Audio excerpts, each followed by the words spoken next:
Welcome back, Mr. Goodberry. The First Star Logistics studio is fully equipped and ready to record.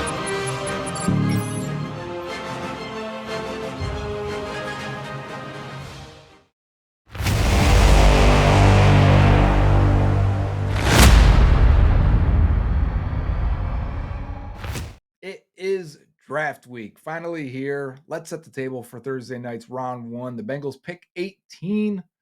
Let's set the board, see how the Bengals may view it, how they may prioritize certain positions, and how they'll stack these prospects up with the expectation of a few of them hopefully being there at pick 18 for them. I think they're in a good spot. I think a few of them will be, but how do I think they have them ranked?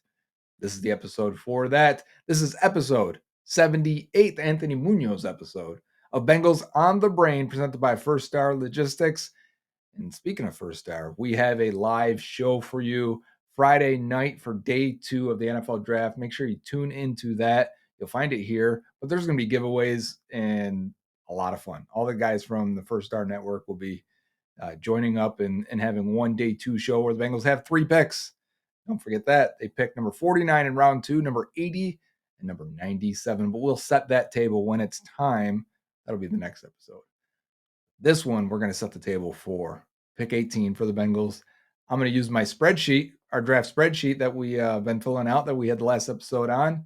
And I've got a section there if you have the link, but it'll say Goodberry board. I'll start with my board, and then we'll switch it into Bengals mode and try and get an idea of what the Bengals are looking for and expecting at pick 18. Let's dive in.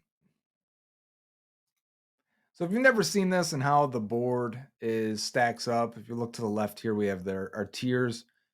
You will hear this guy has a first round grade, second round grade, third round grade, whatever that is. But how the Bengals do it is they put them into tiers in that first round. So different buckets, 1A, 1B, 1C. So there's 3 different levels within that first or second, third round, and so on grade. So when you get on the clock, hopefully you're deciding between, only guys that are in 1B. Now, if there's a 1A guy there, of course, that's the pick. This is how I would have it. So I would take Joe Alt if I have any pick for the Bengals over Malik Neighbors, over Marvin Harrison.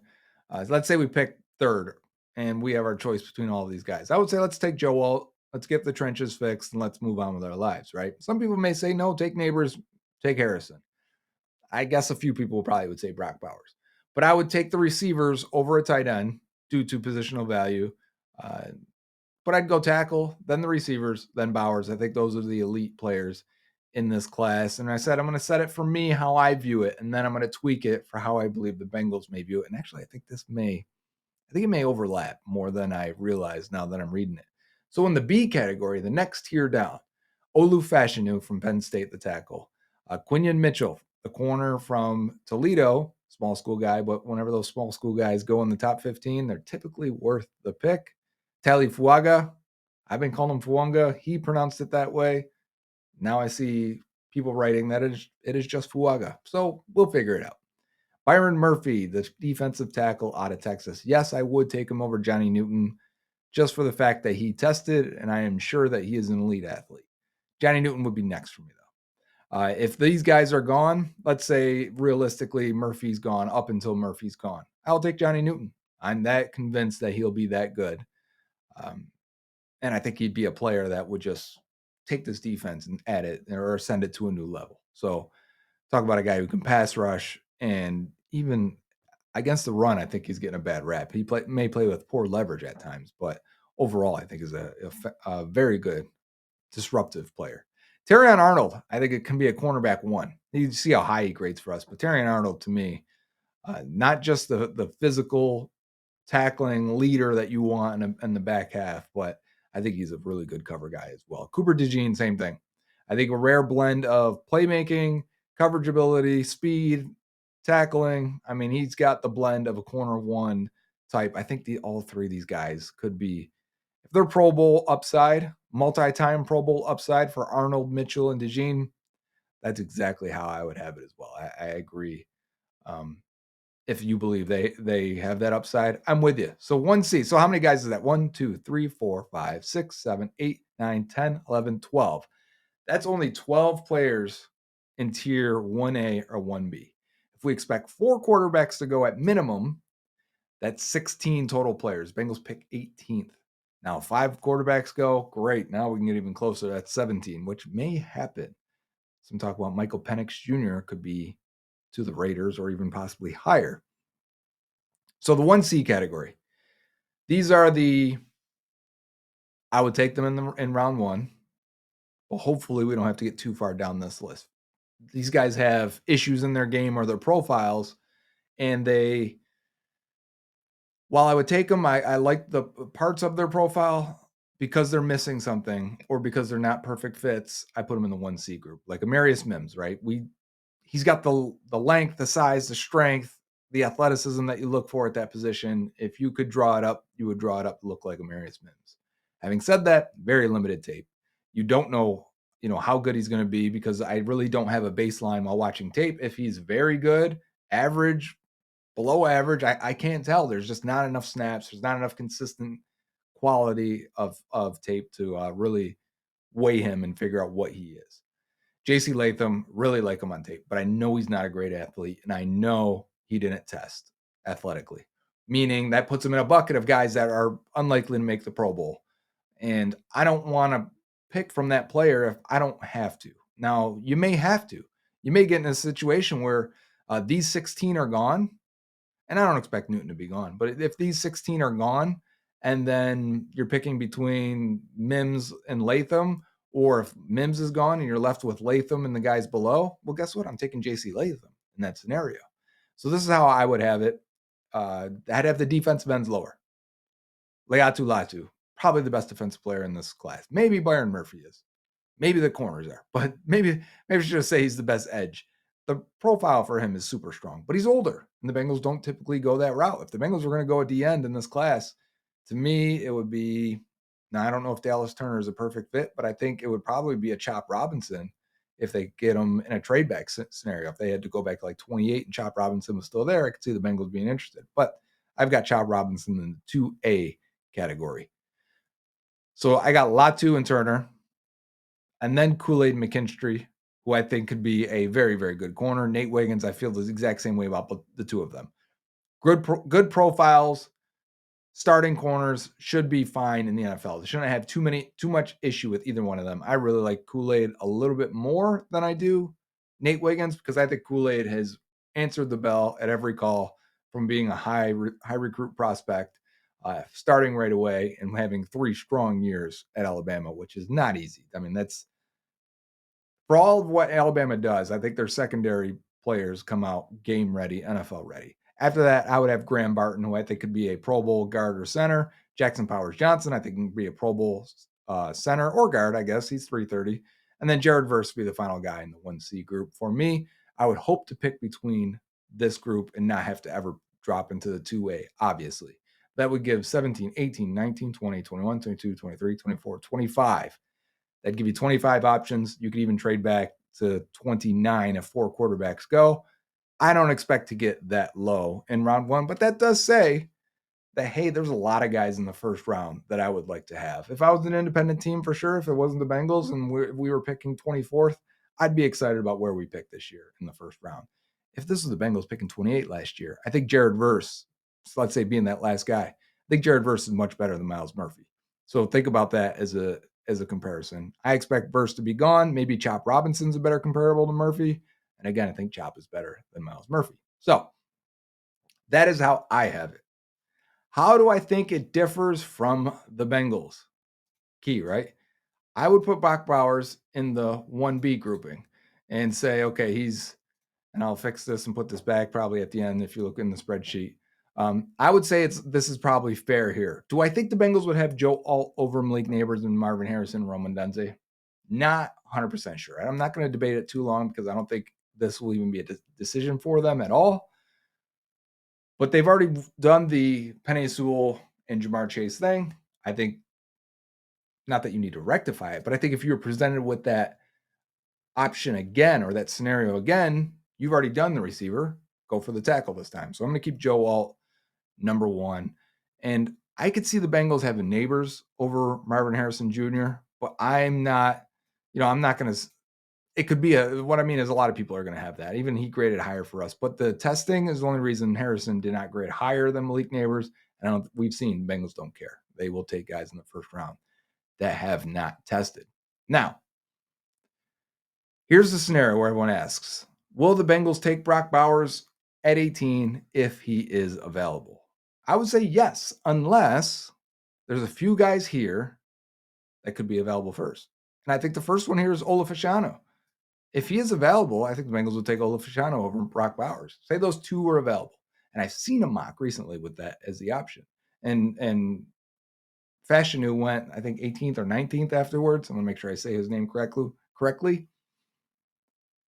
And the Bengals took Bowers. But I think they would go O-line in this scenario. Now, the hard one for me is, would they go Quinyon Mitchell over Brock Bowers? I think they have a high opinion on Quinyon Mitchell. The defensive backs coach, secondary coach, Burks, coached him at the Senior Bowl. Quinyon Mitchell was excellent at the Senior Bowl. I think he's going to be high on their board. I'm going to keep him here, though, for now, until we debate some of these other positions. Because I want to say Byron Murphy is very high on their board. And I think Byron Murphy would be the only other guy that I'm sure they would take over Brock Bowers. And I think Murphy, like a lot of teams, I think a lot of teams are going to feel the exact same way. He's probably the best defensive prospect in this class. Is he the best defensive player in this class? I don't think so. Is he the best defensive prospect in this class? He may be. I think to me, it's Murphy or Mitchell. And Murphy, Mitchell, and I love Johnny Newton. Honestly, Newton, to me, it would be in that grouping. But Murphy, Mitchell, I think that's the struggle for me of who to tie break, but I'm going to put Murphy ahead. I think that would be the Bengals' prized possession if they could get him at 18. I'm not expecting it. I think he's going to go top 12. So I'm going to drop Bowers one more spot now. I just made the case for why I think Mitchell is going to grade very high for them. I think the ball skills, the length, the production, the size, the speed, all the boxes that you can normally check for the Bengals fit here. I also believe that they don't believe I also believe that they agree with me that they don't have a cornerback 1 on the roster. They don't have a number 1 shutdown type corner. Not many teams do. This isn't a discredit to Cam Taylor-Britt or Mike Hilton or even DJ Turner. This is the scenario where they had T. Higgins and Tyler Boyd.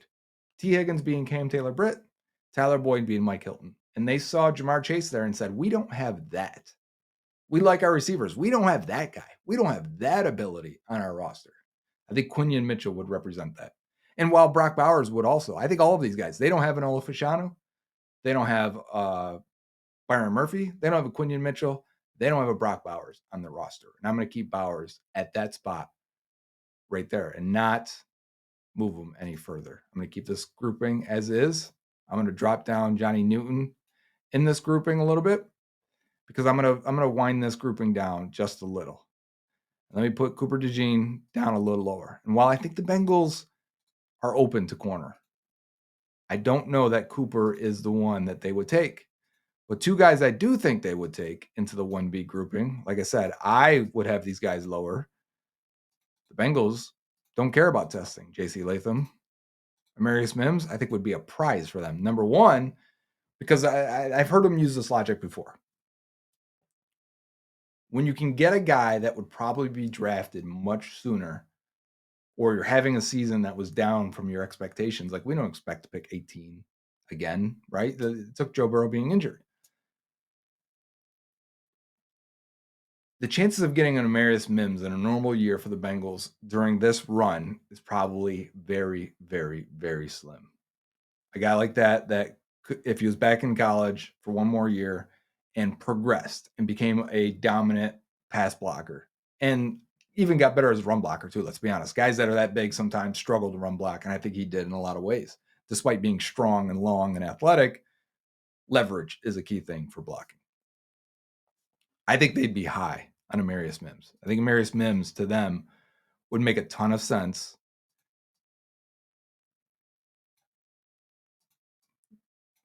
let me stop talking here as I'm going to explain what I'm doing. I think Mims make a ton of sense for them. I think they already have the stable tackle room where you can bring him in and say, hey, we don't need you to play 1,000 snaps right away. The Bengals are probably a different scenario than a lot of teams that it sounds like are lower on Mims. I think Bengals could say, hey, we have two capable starters that look like you in terms of size and length and power. You are a much better athlete. You're much trimmer than those guys. But point being is you don't have to start right away. And we don't have to change our scheme for you. You fit in and you can play when you're ready or when a guy goes down. And I think that's the way to get Mims experience while also training him without throwing him into the fire right away. Next guy I have there is J.C. Latham. The Bengals have shown in the past they'll draft linemen that have not tested, whether that's Cedric Ogbuehi, Billy Price, Jackson Carman. What they see on film, they typically lean on. And I wouldn't be surprised then. And that's why I have Fuaga higher than Mims and Latham. But I wouldn't be surprised if Latham was above Mims. This is the one that if we come back on draft night and they said, oh no, they took Latham over Mims, I'd be like, okay, that makes a lot of sense. I think the Bengals tend to lean with the consensus as well. And I think the consensus probably has J.C. Latham over Amarius Mims. Mims, I should say Latham on tape is a much better fit. Latham has played in a pass-happy offense. He has had a lot of true pass sets. And on tape, I know he's not the athlete, but he is athletic, functionally athletic, balanced, powerful, strong hands. I think every offensive line coach is going to like J.C. Latham. And I could see that being an argument there to have Latham in this group and take him over Mims. So that'll be the grouping where we come back on draft night and I'll be like, yep, we talked about it. Makes sense. Now here, I believe the Bengals because they brought in Johnny Newton for a top 30 visit. They also met with him at the combine. On Twitter, he seemed excited about the prospects of ending up in Cincinnati. Must have been a good visit. I believe it was a serious visit for a reason. I believe they want to address defensive tackle. I think they want to get more athletic there, not just in the immediate, but in the future. BJ Hill with 1 year left on his deal. You draft a guy like Byron Murphy or Johnny Newton, they play right away. They help your pass rush right away. And then they're your future interior stalwarts for the next 5+ years. Hopefully that's a 10-year thing. And we don't have to worry about defensive tackle for a long time. I believe Newton is in this grouping. I believe it may take us a certain set of scenarios or dominoes to fall ahead of you in order to get to him. But I definitely think it could happen. The hard one for me again here is splitting between Johnny Newton and Terrion Arnold. I'm high in Terrion Arnold, and I think he can be a corner one. He's a little slower than what the Bengals typically draft at corner. Would they go Johnny Newton over Arnold? Newton, really quiet offseason, quiet draft process, did not test. And I use the same argument for Latham. Will the Bengals actually care or they lean on the tape? I think they'll lean on the tape. And I think they'd probably take Johnny Newton over Terrion Arnold. But I would not be surprised if I'm completely wrong on that and we come back and say, oh no, they thought Arnold was a cornerback one, because I also do. So I would not be disappointed. I would understand it. I think it'd be very understandable for any team ahead of the Bengals also to pick Terrion Arnold over Johnny Newton. It's almost expected that does happen. So how many players is that? 1, 2, 3, 4 in the top grouping. And the 1B is 5, 6, 7, 8, 9, 10, 11, 12, 13. With 4 quarterbacks expected to go, that gets you to 17 picks. Can we get 5 quarterbacks to go? And then we'll pick from that grouping. So the other ones here are going to be Cooper DeJean, Leatu Latu, Dallas Turner.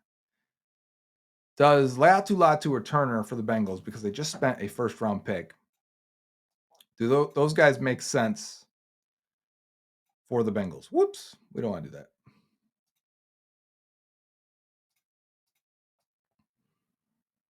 Or would the Bengals have Latu and Turner behind this grouping of corners, behind Cooper DeJean, Kool-Aid McKinstry, and Nate Wiggins? And what order would they go in? That I don't have a great read on. I do think the Bengals would value speed. Nate Wiggins has that speed that you want. The size, they didn't care about it with Emmanuel Forbes last year. I could see them going back to January and saying, we think Nate Wiggins is a cornerback one, top 15 type player in this class. And then the high pedigree for Kool-Aid McKinstry, the high recruit stars, I think that carries weight. The Bengals may see Cooper DeJean as a safety. And do they need another versatile inside slot safety type corner? I think he's a boundary guy. I think he'll play out there. I think that some teams may struggle with DeJean a little bit more.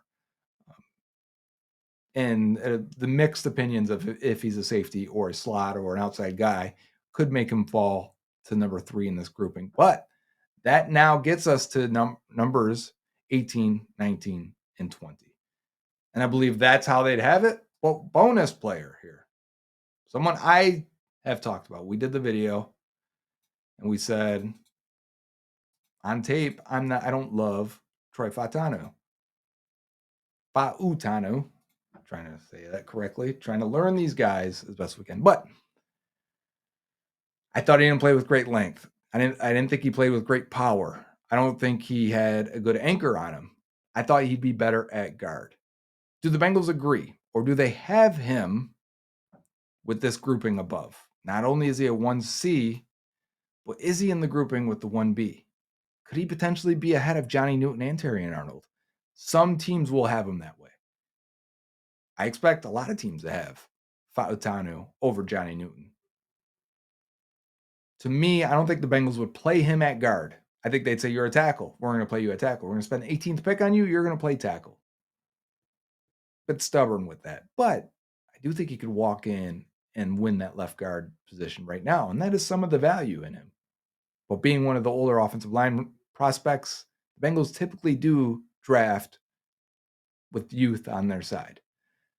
I'm going to keep Troy Fautanu right here and say before they dip to Nate Wiggins or Kool-Aid McKinstry or Cooper DeJean, they go with Troy Fautanu out of Washington and go from there. So that's the table set up. We can go all the way down. It keeps going. It does. You have to check out the draft spreadsheet, the Goodberry spreadsheet. We got people making acronyms, calling it the Tiger sheet. So now that we have this board, let's run a simulator real quick. Let's go through the first round. And based on this board, we will draft accordingly. I'll see you on the other side. I'm on FanSpeak again. I already picked the Bengals. We're only going one round. I have it to pick 7. Okay, let's put it on difficulty. Not that I think it matters. And we'll do the same as mine. Picked my board here. There are plenty of boards here. You know that? Plus, they've been doing mock simulators since 2014.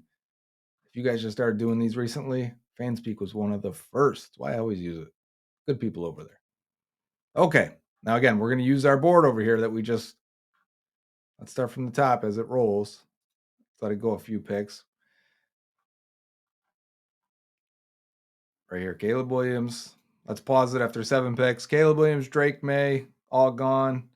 It did not go quarterback again. This is bad news for us already if we want to get to in that 1B grouping. Marvin Harrison, Joe Alt, Malik Neighbors, Brock Bowers, Roman Dunze. That is all of the top guys here.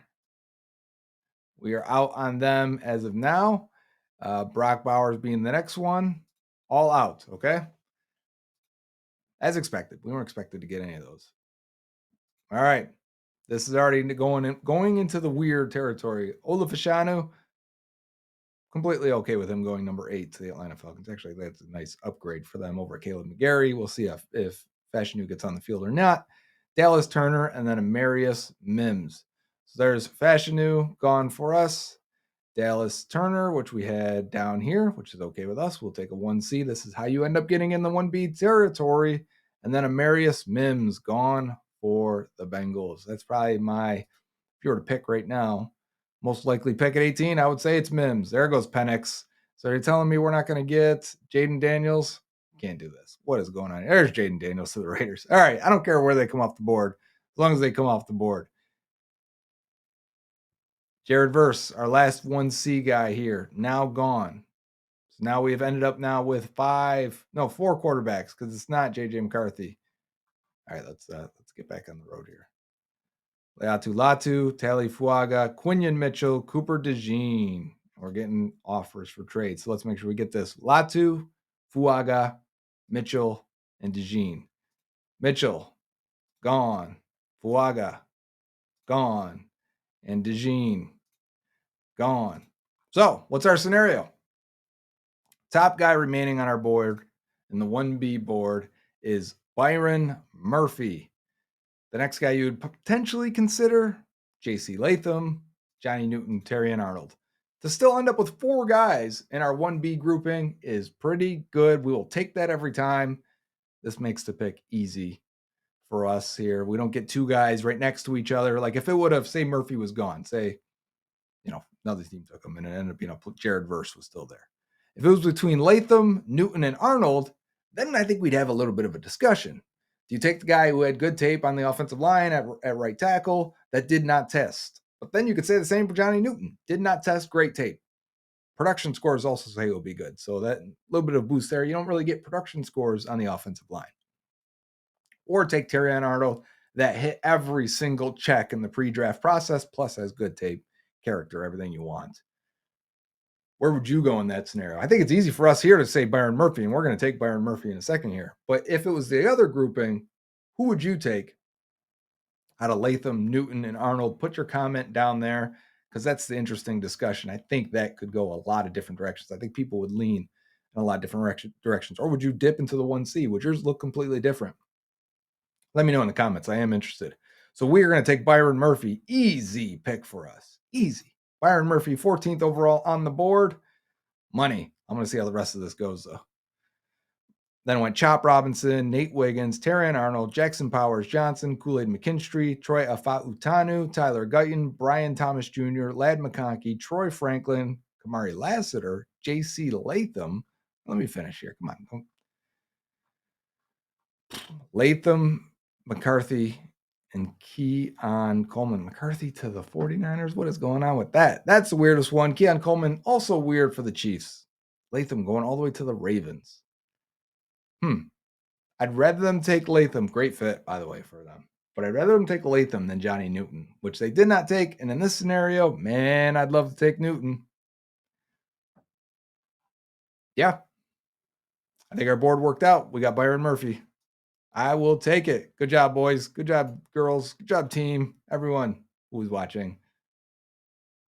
That has been Bengals on the Brain, presented by First Star Logistics, episode 78.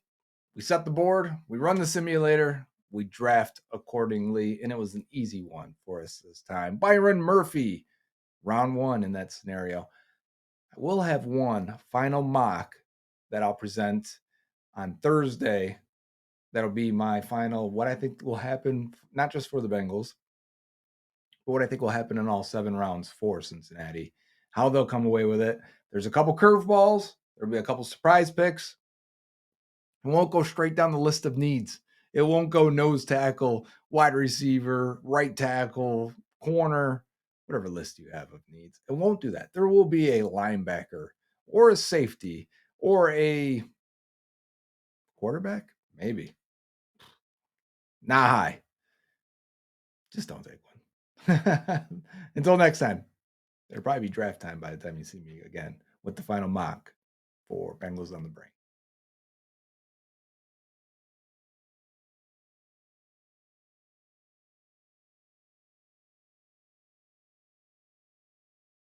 Dave Lapham here, and every day I am grateful for my experience to have played professional football. As a player, I realized self-motivation, leadership, and appreciating your teammates are key. At First Star Logistics, you can use those same attributes to create the life you want for you and your family. Build your future by working hard like I did. You'll see results both on and off the field. Call First Star Logistics today and be part of our winning team. Opportunity knocking.